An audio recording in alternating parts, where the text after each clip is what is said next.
SMA dulu mengadakan kunjungan industri. Nah itu dari jurusan audio video itu mengunjungi industri di RCTI. Nah itu saya sempat lihat-lihat kegiatan-kegiatannya.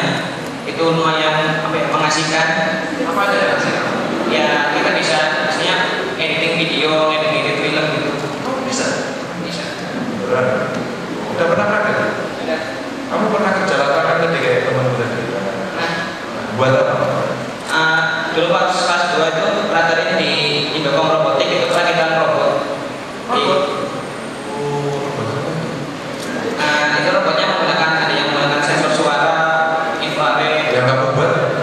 Semuanya. Oh, semuanya. Terus bentuknya apa? Kayak mobil-mobilan gitu tuh? Ya, ada yang bentuknya mirip kendaraan, ada juga yang mirip hewan. Yang mirip kamu kan? Oke, ini bisa buat apa itu ya? Oh, kita cuma pinjam baju ya. Mana tukang jahit tadi? Tukang jahit. Oh, ini tukang jahit semua.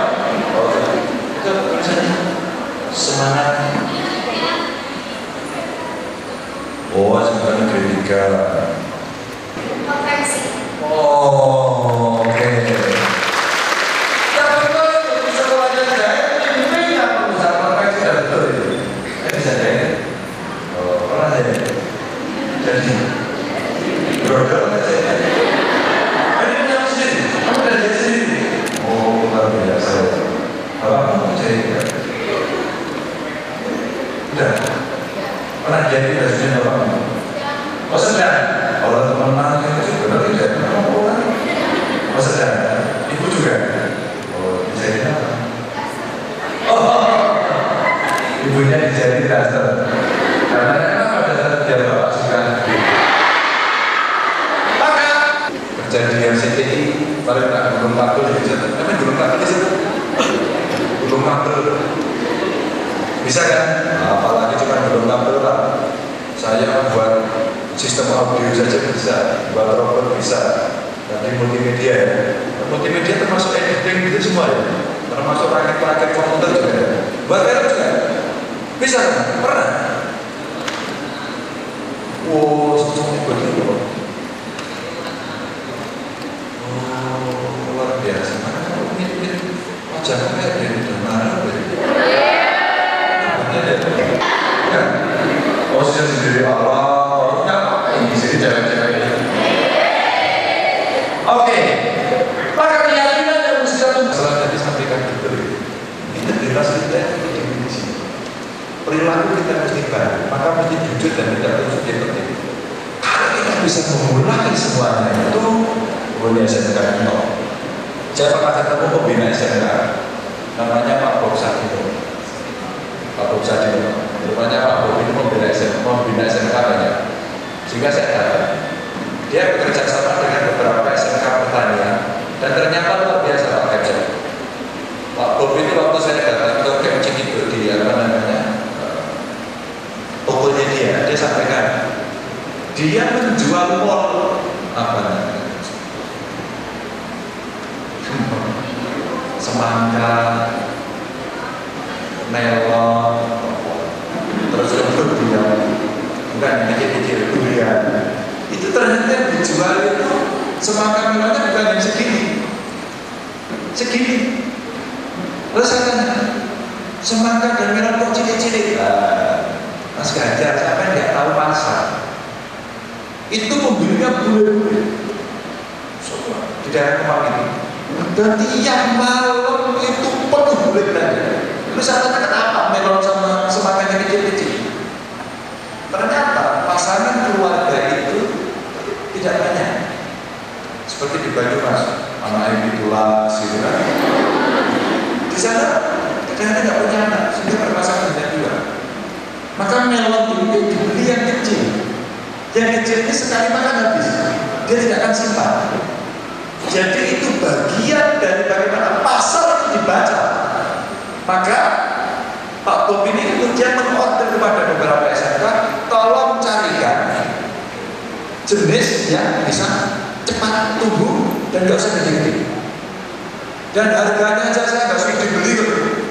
Wah, hanya minta ampun, tapi orang beli gengsi. Bayangkan, beli gengsi. Jadi karena belinya di seperti dagingnya segede piring ini, kecil aja, segini. Coba lihat, ada sekali tidak, masa tanya, siapa yang makan ini? Orang kita aja, umpannya belum sampean itu. Jadi orang-orang yang ya seperti kita ini, tapi ternyata orang kaya. Maka bagaimana kemudian packaging itu menjadi penting? Nah, ini yang kita pasti langsung mikir, gitu kan? Yang bisa memproduksi sesuatu pasti mikir.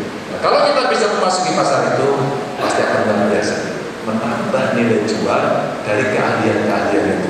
Nah, tentu teman-teman yang ada di sini, anak-anak SMK pasti.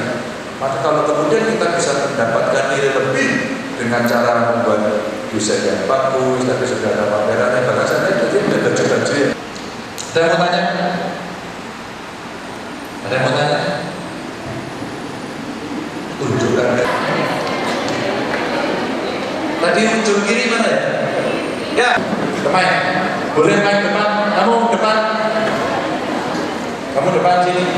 Kamu depan sini. Ya. Oke, kita. Iya, depan. Waalaikumsalam. Saya Arina Sabini dari 12 Akomodasi 1. Yang mau saya tanya ke Bapak, kan kalau di Jakarta itu ada. Kamu bukan orang Banyumas ya? Lihat ngomong nggak apa-apa. Kamu dari Jakarta? Dari Jakarta? Oke, apa pertanyaannya? Kalau di Jakarta itu kan ada program marketing. Kalau di Jakarta sendiri program Bapak Untuk dunia pendidikan sebenarnya bagus. Magelang itu apa deh? Ke Salatiga itu apa deh? Saya ke Salatiga juga datang ke SMK. Jadi waktu saya datang ke SMK, tapi SMK-nya ini nggak seperti ini. Waktu semua dia. Hari Selasa ya, SMK. Apa programnya? Jadi program pendidikan di level provinsi itu hanya satu ternyata. Karina, tadi kemana ya banyak Pak? Cuma satu aja ternyata. Yang berkebutuhan khusus itu yang full menjadi otoritas provinsi. Jadi pertanyaan-pertanyaan seperti Karina sering muncul. Ya, saya kadang-kadang juga gemes. Waktu itu saya berpikir SMK itu juga menjadi tugas kewenangannya provinsi. Ternyata tidak juga. Padahal kita punya anggaran 20% dari itu. Ada dua cara yang kita bisa melakukan. Satu, khusus untuk yang berkebutuhan khusus kita mengatur sendiri, tapi yang untuk berkebutuhan umum seperti ini, maka sebenarnya provinsi bisa memberikan bantuan, dan bantuannya banyak bisa diberikan. Jadi ya, kalau di sini mau perlu bantuan nggak usah malu-malu. Apa artinya? Ketika saya melihat SMK di Salatiga itu sudah berhasil merakit mobil, saya coba kemarin dan bisa jalan mobilnya, remnya juga bisa. Jalan ada remnya kan banyak, tapi dia masih rakitan pertama. Rakitan kedua dia menyempurnakan, tapi baru merakit, belum menciptakan. Maka saya bilang sama mereka, kira-kira apa yang bisa dibantu? Rupanya Pemprov sudah membantu banyak sekali. Waktu itu dibuatkan gedung sama lab untuk menunjang kegiatan. Jadi itulah program yang ada di level provinsi. Tapi karena kalau kamu pintar sekolah, ingin kuliah, sebenarnya saya sudah menjodoh-jodohkan dengan program yang ada di nasional. Di nasional itu ada program mungkin duit 15 triliun. Gede, itu sekolahnya keluar negeri. Sampai, tapi harus S1 dari sini. Sampai tingkat S3. Kalau mau, dan nanti ada yang berminat, boleh. Tidak di wilayah saya, tapi saya mencoba untuk masyarakat Jawa Tengah khususnya bisa mendapatkan akses itu. Nah, saya kemarin sudah jualan di banyak perguruan tinggi agar bisa mendapatkan akses. Saya pesan Jawa Tengah minta, karena banyak orang pintar dari Jawa Tengah kita sekolahkan kalau perlu sampai S3. Syaratnya cuma satu, sekolah pintar selesai pulang, nggak boleh kemudian dia tinggal di luar negeri, harus pulang karena itu mengabdi kepada bangsa dan negara. Kamu stop dulu, kita kayak gini dulu. Salah. Nama saya Dwi Hasanah. Siapa namanya? Nama saya Dwi Umi Hasanah. Oke. Dari jurusan Busana Politik di Jurusan Busana. Ya. Pertama saya mau tanya, kenapa produk ekspor, kenapa produk impor dari luar negeri itu lebih mahal dari produk kita yang lokal, sedangkan produk kita itu kualitasnya lebih bagus. Contohnya.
kerjaanmu jahit. Dan itu jahitan orang kita. Akhirnya dipakai di Sukoharjo. Yang jahit anak-anak kita, kualitasnya bagus, kainnya bagus, jualnya di New York. Dan di sini ini dikasih label Empire itu adalah penjahit pertama di New York. Tapi yang jahit kamu mana ada? Bukan itu, memang Jordan.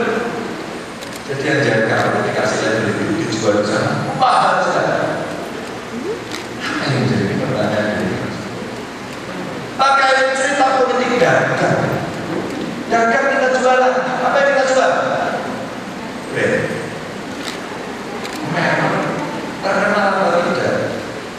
Kalau kita pakai celana dan yang Levi's, mahalnya kita 400.000, 800.000. Ada Levi's itu jadi di Indonesia juga. Kainnya bagus, jahitannya bagus, dan luar biasa. Dibawa ke sana masa kosongan dikasih label. Dan labelnya bikin mahal. Labelnya bikin mahal. Begitu kemudian labelnya sudah tinggi, dijual lagi di kita dan mahal. Maka yang harus kita lagi promosi berkompetisi adalah menjual produk kita dengan brand kita. Ya kayak pas cewek-cewek itu. Kalau Louis Vuitton mahalnya minta puluhan juta. Hermes harganya 250 juta. Masa dengan sekarang 1 juta. Tapi orang memberi gengsi. Itu kan namanya token. Membeli token itu apa ya? Satu brand yang kemudian menjadi apa ya? Sangat terkenal, menjadi cita-cita semua orang untuk membeli. Itu masalahnya. Kenapa harga kita? Tapi sebenarnya kualitas kita tidak. Makanya ke depan kita ciptakan produksi kita sendiri yang berkualitas. Di Rusia itu ada orang Indonesia. Apa namanya? Itu sudah disosialisasikan, nanti sudah sampaikan kemarin agar kita menggunakan bahasa-bahasa lokal, bahasa-bahasa daerah itu kan.